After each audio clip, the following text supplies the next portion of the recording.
નમસ્કાર, હર હર મહાદેવ. આમ તો આપણે થોડા દિવસ પહેલા પ્રેસ કોન્ફરન્સ કરીને અને લેખિત રજૂઆતો કરીને નશાબંધી અને આબકારી વિભાગ ગુજરાત સરકારમાં કામ કરતા ડેપ્યુટી ડાયરેક્ટર કેતન દેસાઈ એ કરેલા કબાડા કેતન દેસાઈ દ્વારા થયેલ ગેરરીતિઓ અને ગુજરાત સરકારને અને અન્ય સરકારોને 1000 કરોડ રૂપિયાનું નુકસાન કરવાનો બદ ઇરાદાથી કરેલા કૃત્યો સંબંધે આપણે એમને ખુલ્લા પાડવાનો પ્રયત્ન કરેલ છે અને સરકારમાં પણ એની ઉચ્ચ સ્તરે મેં લેખિતમાં રજૂઆતો કરેલાનું ધ્યાન મેં પ્રેસ કોન્ફરન્સના માધ્યમથી આકર્ષિત કરવામાં આવ્યું હતું. 16-17 તારીખની પ્રેસ કોન્ફરન્સ થઈ અને નશાબંધી વિભાગના કેટલાક લોકો હરકતમાં આવ્યા અને તાત્કાલિક અસરથી પોતાના વિસ્તારમાં કંઈ ખોટું નથી ચાલતું એની ચકાસણી કરવા લાગ્યા. એના ભાગરૂપે બનાસકાંઠા પાલનપુરના અધિક્ષકશ્રીએ પણ અલગ અલગ જગ્યાએ રેડો કરીને મોલાસીસ વગેરે ચાલતા હોય એવી જગ્યાએ કામને આરંભ કર્યો કે કંઈ ગેરરીતિઓ તો નથી ને, નહીં તો બનાસકાંઠાવાળા લોકો રજૂઆત કરનાર અને અમે બનાસકાંઠામાં જ કામ કરતા હોઈએ અને અમારા દીવા તળે અંધારું ના હોય એ જોવા માટેનો પ્રયત્ન એમણે કર્યો. ભલે હું તો મોડે જાગ્યા પણ પાલનપુરના અધિક્ષક જાગ્યા એટલે ધન્યવાદ એમને કે ભલે તમે પહેલા ગમે તે કારણસર નહોતા જાગતા પણ હજુ પણ જાગ્યા છો તો સારી બાબત છે. પરંતુ આ જાગેલા અધિક્ષકને ફરીથી દબાવી દેવા માટે જે લોકો પાછળ પડ્યા છે, મને જાણવા મળ્યું છે કે અધિક્ષકશ્રી કોઈ સ્વામી કેવું કઈ નામ છે, બનાસકાંઠાના અધિક્ષકશ્રી છે અને તેમણે આ જગ્યાએ રેડ કરી એ બાબત 18 તારીખના ગુજરાત સમાચારમાં મેં જાણ્યું અને એમાં એવું લખેલું હતું કે આ 3 લોકોને એમણે નોટિસ આપી છે જે ગેરકાયદેસર પ્રવૃત્તિ કરતા હતા એવા લોકોને નોટિસ આપવામાં આવી છે. આ નોટિસમાં જે ગેરકાયદેસર રીતે પરવાનો લીધો એમાં એક દિયા મર્કન્ટાઇઝ નામની પેઢી છે કોઈ, એના નરેશ પટેલ એના ઓનર માલિક કે પાર્ટનર છે. એ વાસ્તવમાં તો બહાર રહે છે ખરેખર એ, પરંતુ એમનો કોઈ 8-10 હજાર રૂપિયાનો માણસ અહીંયા ચલાવે છે. એમની પેઢી જે કહેવાય છે મોલાસીસના M3 નું લાયસન્સ, મને વાત સમજમાં નથી આવતી કે આટલા વર્ષ સુધી, આટલા દિવસ સુધી, આટલા સમય સુધી નશાબંધી ખાતાને કેમ ખબર નહીં પડી હોય. આ એક 20x10 ની પહેલા માળે ધાબા ઉપર દુકાન અને 450 કરોડ રૂપિયાનું ટ્રાન્ઝેક્શન કરે. અરે મોલાસીસની આટલી બધી ટ્રકોની અવર જવર કરવાની હોય, એને ગોડાઉન હોય, એને માલ રાખવાનો હોય તો 2-3 વીઘા જમીન જોઈએ, એના માટે વાહનોના પાર્કિંગ માટેની વ્યવસ્થા જોઈએ, એના માટે સીસીટીવી કેમેરા જોઈએ, એના માટે સંડાસ બાથરૂમની વ્યવસ્થા જોઈએ, પાર્કિંગની વ્યવસ્થા જોઈએ, વજન કાંટાની વ્યવસ્થા જોઈએ. ન જીએસટી ન એનું બોર્ડ, આવું લોલમ લોન અને પોલમ પોલ વસ્તુ ચાલતી હતી તો શું ડેપ્યુટી ડાયરેક્ટર મિસ્ટર કેતન દેસાઈથી અજાણ હતા?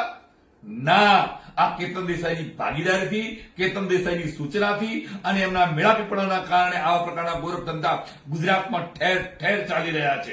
અને એટલા માટે પહેલા માળે ધાબા ઉપર 20x10 ની દુકાન અને M3 નો પરવાનો 450 કરોડ રૂપિયાનું ટ્રાન્ઝેક્શન, આ શું દર્શાવે છે? શું કેતન દેસાઈ તમને ખબર નથી?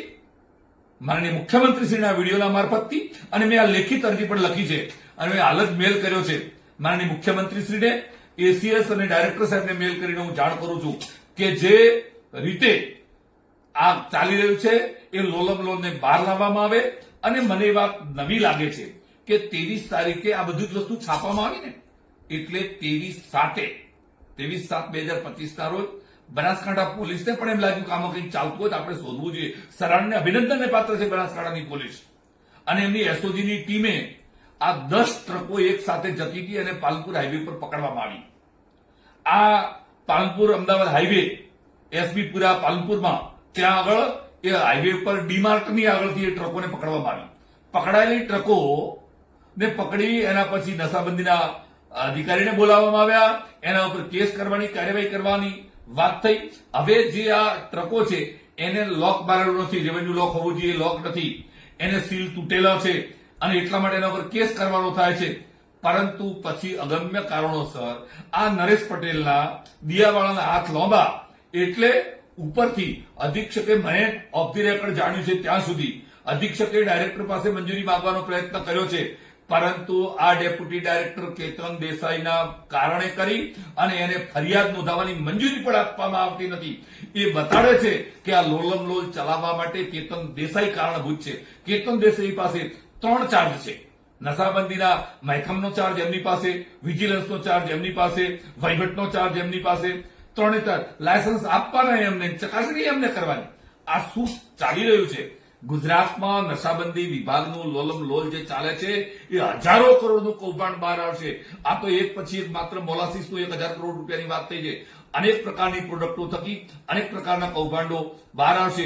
જે દિલ્હી અમદાવાદ હાઈવે કહેવાય એ હાઈવે ઉપર શોપિંગ સેન્ટરમાં પહેલા માળે 20x10 ની દુકાનમાં મોલાસીસની કેટલી ટ્રકો હમાતી છે મને સમજાતું નથી. અને તેમ છતાં મને સમાચાર મળ્યા છે કે અત્યારે એની તપાસ કરવા માટે એમણે આ કેતન દેસાઈના માનીતા લોકો એટલે અમદાવાદ અને વડોદરાનો જેને બેનો અધિક્ષકનો ચાર્જ સોંપ્યો છે એવા મિસ્ટર મોંગરોળિયાને આની તપાસ કરવા સોંપ્યા છે. જે મિસ્ટર સ્વામીએ રિપોર્ટ કર્યો કે આ લાયસન્સ રદ કરવું જોઈએ, એને લાયસન્સ આપ્યું ત્યારે પણ ગેરકાયદેસર રીતે લાયસન્સ આપવામાં આવ્યું, ખોટી રીતે લાયસન્સ આપ્યું, બાંયધરીના આધારે લાયસન્સ આપવાનું, એ બાંયધરી એમણે પૂરી નથી કરી અને એ બાંયધરી પૂરી ન કરવામાં આવે તો લાયસન્સ રદ થાય છે. એ લાયસન્સ રદ કરવા માટે અહીંથી રિપોર્ટ કરે છે અધિક્ષક. તો હવે કઈ રીતે અધિક્ષકના રિપોર્ટને ખોટો પાડવો અને કઈ રીતે પેલા નરેશ પટેલને મદદ કરવી એના માટે કરી અને મિસ્ટર મોંગરોળા અધિક્ષક અમદાવાદ અને વડોદરા બંનેનો જેની પાસે ચાર્જ છે એમની વિજિલન્સની ટીમના સબ ઇન્સ્પેક્ટર ઇન્સ્પેક્ટર બાકીના ગઢવી કોઈ કોન્સ્ટેબલ આ બધી ટીમને અહીંયા મોકલી દીધી છે. હવે ગમે એમ રિપોર્ટને ખોટો કરવો છે. અરે મિત્ર કેતન દેસાઈ, તમારે રિપોર્ટ ન કર્યો હોય તો બીજાના વિરુદ્ધનો રિપોર્ટ મેળવવો જોઈએ, નહીં કે રિપોર્ટને ખોટા પાડવા માટેનો પ્રયત્ન કરવો જોઈએ. કેમ કે આ નરેશ પટેલ ખોટા છે, એ બહાર રહે છે, 20x10 ની દુકાનમાં રીતે ગોરખ ધંધા કરે છે અને તમારા આશીર્વાદથી ગોરખ ધંધા થઈ રહ્યા છે. મિસ્ટર દેસાઈ, તમારે સમજી લેવું જોઈએ કે આ ગોરખ ધંધાને બંધ કરવા જોઈએ, બંધ કરાવવા જોઈએ. અને માનનીય મુખ્યમંત્રીશ્રીને મેં આ મેલ હાલ જ કરું છું અને અન્ય વિભાગોને